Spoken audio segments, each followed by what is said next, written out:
네, 역대 최다 확진자가 나온 코로나19 소식부터 짚어봅니다. 백순영 가톨릭대 의대 명예교수 장희찬 시사평론가와 함께하겠습니다. 어서 오세요. 안녕하세요. 신규 확진자 1,097명입니다. 계속 확산세 추세입니다. 오늘 최다 확진자를 기록했는데요, 교수님. 이렇게 가다가는 1,500명, 2,000명을 넘는 것도 조만간이다. 이런 얘기 나오고 있습니다. 어떻게 보십니까? 네, 지금 현재 방역 수준이라면 그렇겠죠. 조금 더 우리 국민들이 노력하시고 방역 태세가 좋아지면 사실은 2,000명까지 가지는 않을 수도 있는데 네. 지금 현재 감염 재생산 지수, 즉 한 사람이 몇 사람을 감염시키느냐 하는 것이 1.2 수준이기 때문에 이것이 사실은 뭐 100명, 200명일 때는 1.2라 하더라도 전부 확진자의 동선을 찾아가서 억제를 할 수가 있었는데요. 지금 이 1,000명 정도 수준이라고 그러면은 이 세대기라는 한 4, 5일 정도 지나가게 되면 1.2가 늘어나는 꼴이 되거든요. 네. 근데 그 동선을 다 찾아갈 수 없는 역학조사에 지금 한계가 있을 수 있는 것이죠. 10월 12일 날 1단계로 완화할 때 100명 수준이었던 것이 지금 10배가 늘어났습니다. 예. 그런데 지금 이 10배가 늘어난 수준이 유지가 된다면은 이거 굉장히 큰일인데요. 이것이 다음 주에 국민들의 이동량이 줄어서 감소가 된다 할지라도 사실은 역학조사에 한계가 있는 것이기 때문에 지금 상황에서는 3단계 상향할 수밖에 없을 것으로 보입니다. 네, 지금 이런 가운데 이제 수도권에 임시선별검사소에서 정말 많은 검사들이 이뤄지고 있고 이 숨은 감염자들이 속속 이제 확진 판정을 받는 경우들도 있는 것 같은데요, 교수님. 이런 이 검사소에서의 어떤 선제 검사 효과는 어떻게 좀 보세요? 선제 검사 많이 해야죠. 무증상 네. 환자들을 찾아낼 수 있고 우리 저변에 있는 이 무증상 확진자를 찾아내므로 해갖고서 이 더 조용한 감염이 일어나는 것을 막아줄 수는 있는 상황인데 이 효과를 따져본다면 사실은 이 지금 무증상 확진자들의 동선을 찾아가면서 우리가 격리를 시킬 수 있는 여력은 지금 없는 것으로 보여요. 네. 그래서 오히려 서울시와 같이 취약 지역들 뭐 콜센터라든지 뭐 여러 기관들 요양원이라든지 이런 기관들을 전수조사를 함으로 해서 좀 더 빨리 찾아내면서 확산을 막는 방식들이 더 효과적일 것으로 보이지만 장기적으로 봤을 때는 선제적인 검사가 많이 이루어져야만 우리 전체의 방역 통제가 가능해질 수 있는 것이죠. 네, 비수도권 지역에서도 임시선별검사소 이렇게 전국적으로 확대를 해야 된다. 비수도권에서도 많이 늘면서 이런 얘기도 나오고 있습니다. 저는 좀 궁금한 게 왜 이제까지 이런 선별 검사를 하지 않았냐는 것이 제일 궁금합니다. K방역 같은 경우에는 우리 추적 관리 다 잘하고 있다. 자화자찬 하던 게 엊그제 같은데 어떻게 이런 상황이 온 겁니까? 지금 1,000명 수준이기 때문에 이 지역사회에 있어서의 무증상 감염자를 많이 찾아내도 상당히 그 이후에 방역이 힘든 부분이거든요. 실제로 뭐 100명 이하의 수준에 있을 때 지역사회에 있어서의 무증상 감염자를 찾아낸 거나 혹은 면역 진단에 의해서 얼마나 지역이 노출되어 있는가 하는 것을 밝혀냈고 그 데이터를 가지고서 우리가 방역을 했다면은 좀 더 기본적인 데이터가 됐을 수가 있었고 네. 여러 가지 좋은 점이 많았을 텐데 방역에도 도움이 되고 지금 상황에서 한다는 것은 좀 늦은 부분은 분명히 있습니다. 네, 이런 가운데 이제 집단 감염을 또 짚어봐야겠는데요. 이 서울 동부구치소에서 185명 집단 감염이 발생을 했습니다. 이명박 전 대통령이 이제 수감이 돼 있기도 하고 이전 대통령은 음성이라고는 하지만 굉장히 많은 큰 규모의 집단 감염이에요. 확진자가 주로 이 신입 수용동에서 나왔다고요? 네, 우선 법무부가 방역당국 협조를 받아서 직원 420명 그리고 수용자 2,400여 명을 대상으로 전수검사에 나섰습니다. 네. 결과적으로 직원 1명, 수용자 184명 등 모두 185명의 확진자가 나왔는데요. 네. 말씀해 주신 것처럼 이명박 전 대통령은 음성이 나왔고요. 사실 이 구치소에 새로운 수용자가 들어오게 되면 2주 동안 무조건 격리를 한다고 합니다. 네. 그리고 격리 기간 내내 별다른 증상이 없어 보이게 되면 이제 통상적인 수용 절차를 거치게 되는데 문제는 검사를 하지 않다 보니까 2주 동안 무증상인 상태로 감염이 되어 있으면 직원들이나 또 다른 수용자들에게 코로나19를 얼마든지 전파할 수 있다는 것이죠. 밀실이고 또 밀접하게 몰려있을 수밖에 없으니까 더 늘어날 가능성이 있었겠군요. 그렇죠. 그리고 지금 최근의 확산세가 젊은 층을 대상으로 보게 되면 무증상이나 경증 증상으로 조용한 전파가 빨라지고 있는 추세 아니겠습니까? 그렇다 보니 새롭게 들어온 이 수용자 중에서 증상이 없어서 2주가 지났지만 이미 코로나를 복용하고 있는데 증상은 발견되지 않는 경우 이런 사람들이 이제 밀폐된 교도소 안에서 대규모 집단 감염을 일으켰을 것으로 보여지고 있고요. 이에 대한 대응책으로 이제는 새로 들어오는 수용자들 단순히 격리만 시키는 게 아니라 코로나 검사를 의무적으로 실시하는 방안이 아마 추진되게 될 것 같습니다. 근데 그 부분에 하나 빠진 부분이요. 사실은 그럴 가능성도 있지만 그 가능성은 굉장히 희박합니다, 사실은. 네. 실제로는 교도관들이나 이 접촉한 사람들이 감염되어서 옮겨줬고 그 사람들은 완치가 된 상황에서 전체적으로 퍼졌을 가능성이 훨씬 더 커요. 교도관에 의해서 네, 교도관이 옮겨준 다음에 시간이 지나면 이 교도관은 완치가 됩니다. 그래서 PCR 검사를 해도 나오지가 않는데 실제로 이 수용자 중에서는 상당히 많이 퍼져서 이렇게 시간이 지나면서 된 것이기 때문에 입소자가 감염이 되었다는 건 사실 가능성으로 보면 상당히 낮은 가능성에 불과합니다. 네, 예. 제대로 된 추적 관리 필요할 것으로 보이고요. 지금 보니까 정치권에서요, 평론가님. 이 코로나19 여파가 또 계속 미치고 있습니다. 국민의힘 같은 경우에는 대변인이 코로나 확진을 받으면서 지도부가 전부 다 검사를 받는 이런 일까지 벌어졌다고 하더라고요. 네, 윤희석 대변인이 확진 판정을 받았는데 이제 잠깐 만났던 지인이 확진 판정을 받으면서 본인도 검사를 했는데 증상은 없는 이 무증상 상태로 현재 알려지고 있습니다. 이때 이 국민의힘 비대위회의에 참여했던 지도부 전원이 전수검사를 받았고요. 우선 김종인 비대위원장을 포함해서 주호영 원내대표, 정양석 사무총장, 송원석 의원 등은 음성 판정이 나왔습니다만 네.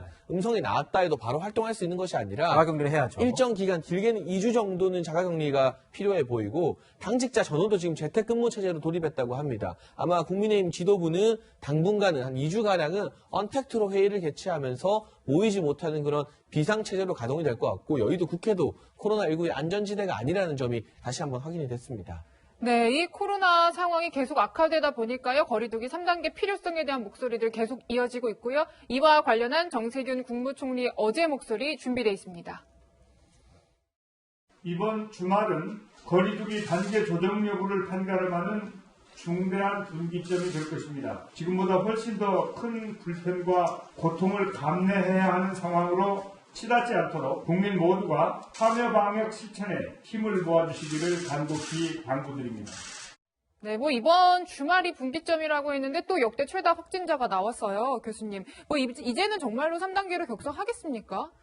글쎄요, 지금 정부 당국의 이 고심은 굉장히 깊어지는 것 같은데요. 사실은 예. 이 거리 단계 격상 지금 3단계로 한다고 효과가 얼마나 나올지도 미지수예요. 그래서 명확하게 국민들한테 메시지를 줘야 되는데 3단계로 격상한다는 의미가 그런 부분이 있는 것이거든요. 지금이 굉장히 위급 상황이고 경고의 메시지가 있는 거 아니겠습니까? 경고의 메시지를 강력하게 좀 빨리 하면은 3단계 기간도 줄어들 수가 있는 것인데 네. 뭐 이미 지금부터 한다고 그러면 상당히 늦어지는 것이고 뭐 2.5단계 할 때도 지금 마찬가지였거든요. 계속 엇박자가 나면서 그 기준이 다 넘어간 다음에 꼭 시작을 했어요. 근데 지금도 뭐 거의 1000명을 지금 넘어갈 상황이거든요. 네. 내일 모레 지나가면은 하루 평균 신규 확진자 평균이 1000명을 넘어가는 상황이 될 수밖에 없으니까 네. 선제적이라는 개념이 지금 거의 다 없어지는 것이고 실제로 또 3단계를 한다고 해도 거기에 또 복잡하게 플러스 알파를 여러 개 집어넣으려고 하시는데 이런 부분은 더 국민들을 혼란스럽게 합니다. 플러스 알파, 마이너스 알파 같은 건 하지 말고 네. 일단 기준으로 정해놨으면 바로 그 기준대로 하고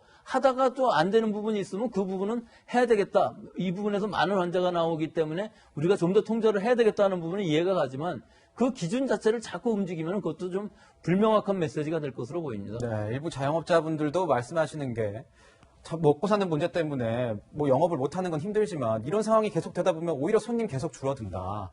빨리 3단계 가서 빨리 이 상황을 좀 처리를 한 다음에 그 다음에 문을 열고 제대로 성업하는 게 좋지 않겠냐 이런 얘기도 나오고 있습니다. 국가 이제 정부에서도 이런 목소리 잘 들어서 판단했으면 좋겠습니다. 지금 이 상황에서 의료 시스템 과부하가 현실로 다가왔습니다. 이번 대기 중인 이 환자들이 숨지는 사례가 일어나고 있고 급기야 민간 상급 종합병원에 첫 행정명령까지 내렸습니다. 교수님 어떤 내용이죠? 일단 민간 상급병원들, 즉 전부 대학병원들인 경우는 1%라 하면 예를 들어 1000병상이라고 그러면은 10병상, 그다지 커 보이진 않지만 이거 중환자실 10병상이라고 그러면 심각한 문제가 될 수가 있습니다. 이 병상을 하라는 것이고 국립대학병원 경우에는 1% 이상이라고 하는데 실제 지금 국립대학병원도 마찬가지고 상급종합병원의 중환자실이 비어있는 데가 하나도 없거든요. 네. 그렇기 때문에 여기를 비워서 코로나19 환자를 넣는다는 건 상당히 어렵습니다. 일반 대학병원들에도 격리된 중환자 병실 중에 코로나 환자가 들어가 있는 병실들은 있는데 그 이외의 병실들은 이게 개방된 형태거든요. 개인 1인실로 되어 있지는 격리된 상황이 아니기 때문에 실제로 환자가 들어가기는 어렵고 오히려 이런 병상들을 좀 비워서 일반 병원에서 전원을 시킨 다음에 그 적은 병원들, 뭐 수백 병상 정도 되는 곳을 전담병원으로 하는 것이 맞는 상황이지 지금 대학병원이나 또는 국립대병원들의 중환자실을 비우라고 하는 것은 현실적으로는 맞지 않는 정책으로 보입니다. 네. 네, 뭐 지금 이런 첫 행정명령 조치에 대해서 정말 실제 현장에서도 반발들이 굉장히 좀 많이 나오고 있습니다. 인력 부분에서도 이 코로나 중환자 같은 경우에는 훨씬 더 많은 뭐 의료진, 간호사들이 투입돼야 하는 사실인데 그런 현실을 모르고 이런 조치를 취한 거 아니냐 이런 비판 어떻게 보세요, 교수님? 일단 전담병원이 되면서 거기다가 집중적으로 장비라든지 인력을 투입하면 상당히 효율적으로 돌아갈 수가 있는데요. 실제 지금 현재 중환자실에다가 코로나 환자를 집어넣는다 그러면 여러 가지가 문제가 심각해질 수가 있고 장비도 또한 시설도 또 공간도 다 새로 마련해야 되는 부분들이 많이 생기기 때문에 네. 단시간에 이루어질 수가 없는 일이라서 좀 더 근본적인 해결책이 필요할 것으로 보입니다. 예, 백신 얘기도 좀 해봐야 될 것 같습니다. 미국이요, 모더나 백신도 긴급 승인하면서 세계 최초로 2가지 백신을 확보한 그런 국가가 됐습니다. 주요 인사들도 생방송 카메라 앞에 나와서 이 맞는 모습을 많이 보여주고 있는데 우리 정부 같은 경우에는 K방역 성공 너무 심취했던 것 아닌가? 왜 백신 문제는 이렇게 해결을 못하는가 하는 얘기가 나오는데요. 방역 전문가로서 보실 때 지금 상황 어떻게 보십니까? 우리가 지난 여름만 해도 이 아스트라제네카 또 파이자, 모더나 이 여러 가지를 비교해 봤을 때 아스트라제네카가 제일 가능성이 있어 보였고요. 네. 모더나나 파이자 mRNA 백신은 상당히 더 늦을 것으로 보였었는데 전세가 역전된 것이죠. 네. 그렇지만 그 시기에 있어서도 다른 외국의 모든 나라들은 공격적으로 구매를 한 것이 어느 것이 더 효과가 있을지 안전성이 있을지가 확실치 않았기 때문에 위험관리 차원에서 다 미리 선구매를 한 것이거든요. 우리는 그런 부분이 모자랐기 때문에 지금 현재 우리가 갖고 있는 mRNA 백신은 없는 것이고 다행히 아스트라제네카 백신이 이번 달 28일이나 29일쯤 영국의 MHRA라는 우리의 식약처에 해당되는 부분에서 네. 승인을 해준다고 하니까 그렇게 되면 영국이 1월 초부터 맞을 수 있는 것이죠. 승인될 가능성이 있으니. 네. 거의 승인될 것으로 보입니다. 네네. 인강 3상 중간 결과를 거의 거기다 제출을 하고서 받는 것이기 때문에 임상 3상 결과가 그다지 나쁘지 않다는 것을 뜻하는 것이고 그럼 우리나라에서도 여기에 발맞춰서 충분히 승인할 수 있는 능력이 있는 것으로 보이고 그렇다면 우리도 영국에서 맞는 것을 기다려보면서 2월 달에는 접종을 받을 수도 있을 것으로 보입니다. 네, 저희가 이제 유일하게 좀 확실하게 확보한 아스트라제네카 백신에 대해서 복지부는 이렇게 밝혔습니다.